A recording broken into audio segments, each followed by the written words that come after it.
अस्सलाम friends, this your friend आरसे Mahrajuddin. Welcome to my channel आरसे महराजुद्दीन चैनल। फ्रेंड्स, आज का जो टॉपिक है important, that is abortion in animals, चाहे वो गाय हैं, गोट हैं, शीप है। ठीक है फ्रेंड्स, इसलिए इस टॉपिक को एंड तक सुनो और एंड तक देखो। अगर आपको ये वीडियो पसंद है, आप इस वीडियो को ज़्यादा से ज़्यादा शेयर करो और इस चैनल को जल्दी से जल्दी सब्सक्राइब करो। ठीक फ्रेंड्स, अल्लाह का शुक्र करो कि उसने हमें बहुत सारी नियामतों से नवाजा है, बहुत सारी नियामतें दी हैं। ठीक, इसलिए कितना भी शुक्र करें हम रब का, वो कम है। ठीक, इसलिए रब ने ऐसी नियामत भी एक दी, जो आज का मौसम है, सर्दी का मौसम, ये भी अल्लाह की तरफ से एक नियामत है। ठीक, लेकिन इस नियामत में हमें बहुत सारी मुश्किलों का सामना करना पड़ता है। गर्मी का एहतमाम करना पड़ता है, खुद का या जो हमारे जानवर होते हैं उनको गर्मी का एहतमाम करना पड़ता है। ठीक, क्या होता है, ये जो मौसम है कोल्ड मौसम, इस मौसम में हमारे इन एनिमल्स को अच्छे से न्यूट्रिशन नहीं मिलती, जो न्यूट्रिशन इनको समर के मौसम में मिलती थी। ठीक, क्योंकि आज उस वो ग्रीन ग्रास इनको नहीं मिलता जो समर के मौसम में मिलता था। इसलिए हमें क्या करना है, हमें इनको एक्स्ट्रा सप्लीमेंट्स देने हैं, जिनकी वजह से इनमें न्यूट्रिशन डिफिशिएंसी जो है वो नहीं रहे और न्यूट्रिशन सप्लीमेंट अच्छी तरह से रहे। ठीक है फ्रेंड्स। ठीक, और इस मौसम में बहुत सारे मुश्किलात, बहुत सारी डिफिकल्टीज होते हैं इन एनिमल्स में, मोस्टली अबॉर्शन। ठीक, हम कैसे बचाएंगे, ये सारा डिपेंड है मैनेजमेंट पे। मैनेजमेंट में क्या क्या आता है। ठीक, फर्स्ट, शेड की कंडीशन कैसे होनी चाहिए। शेड उस तरीके से होना चाहिए, उसमें दोनों तरफ से वेंटिलेट होनी चाहिए, वेंटिलेशन, ताकि oxygen, carbon monoxide, carbon dioxide की एक्सचेंज अच्छे से हो जाए।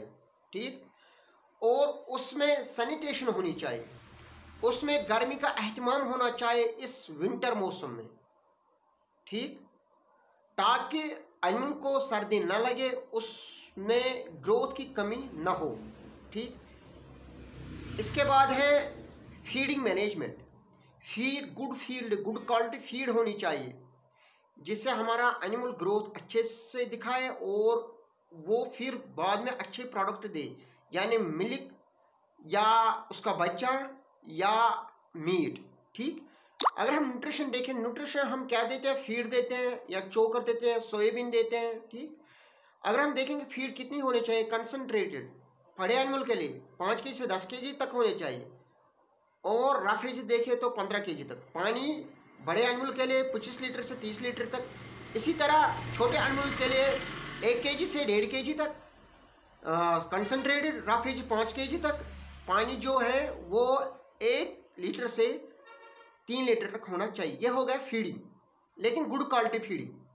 इसके बाद है सप्लीमेंट्स हम विंटर में इसलिए देते हैं ताकि जो इनको न्यूट्रिशन मिलती थी समर के मौसम में, वो आज नहीं मिलती, इनकी कमी होती है, इसलिए हम सप्लीमेंट्स देते हैं। सप्लीमेंट्स क्या होना चाहिए, vitamin B complex, B12 complex and vitamin A, ताकि ये जो दो चीज़ें हैं, vitamin B complex, 12 complex and vitamin, यही इनको अबॉर्शन से बचाती हैं।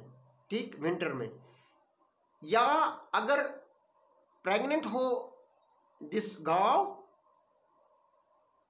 उसमें जो बच्चा हो वो ब्लाइंड ना हो, इसलिए इनका एहतमाम करो, इन सप्लीमेंट्स का एहतमाम करो, vitamin A and vitamin B12 complex. ठीक है फ्रेंड्स। इसके बाद है वैक्सीनाइजेशन, डिवर्मिंग एंड एंटीबायोटिक्स। ठीक, वैक्सीनाइजेशन टाइम टू करे, या एंटीबायोटिक्स टाइम टू करे, या डिवर्मिंग टाइम टू करे, ताकि इनको वायरल इन्फेक्शन ना हो, बैक्टीरियल इन्फेक्शन ना हो, जिसकी वजह से इनमें अबॉर्शन हो। ठीक, और शेड में डिस्टेंस रखा करो, इसलिए ताकि ये गैदरिंग न करे, इनको एक्सीडेंटल प्रॉब्लम ना हो, जिनकी वजह से इनमें अबॉर्शन हो। ठीक फ्रेंड्स, ये मैनेजमेंट हमें रखनी है इस विंटर में, ताकि हम अपने एनिमलों को अबॉर्शन से बचाए। ठीक, अबॉर्शन किसको कहते हैं, अबॉर्शन उसको कहते हैं जब एक एनिमल या फीमेल ह्यूमन बीइंग 4 मंथ के बाद बच्चा दे, ठीक, अबनॉर्मलिटी मिसकैरेज उसको कहते हैं जब कोई एनिमल या ह्यूमन बीइंग 4 मंथ से पहले एबनॉर्मलिटी बच्चा दे, उसको मिसकैरेज कहते हैं, ठीक है फ्रेंड्स। इसलिए फ्रेंड्स ध्यान में रखो कि हम किस तरह इन एनिमल्स को एबॉर्शन से बचाएं। एबॉर्शन किस किस से होता है? बैक्टीरियल अटैक से, वायरल अटैक से, न्यूट्रिशनल डिफिशिएंसी से, ठीक है फ्रेंड्स, एंड कोल्ड कंडीशन की वजह से।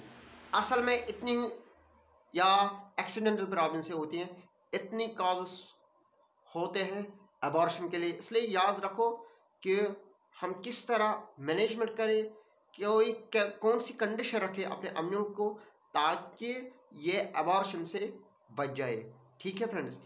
इसलिए ये हमें कंडीशन रखनी है क्योंकि उनका जो अंदर बच्चा बनता है उसमें कोई डिफ़िकल्टी नहीं होनी चाहिए ग्रोथ में, या वो जब सर्कुलेट करता है वॉम में, यूट्रस में, उसमें कोई डिफ़िकल्टी नहीं आनी चाहिए, उसको कोई डिफिशिएंसी नहीं होनी चाहिए, ठीक, जिसकी वजह से ये बच्चा जो है ये गिर जाता है टाइम से पहले।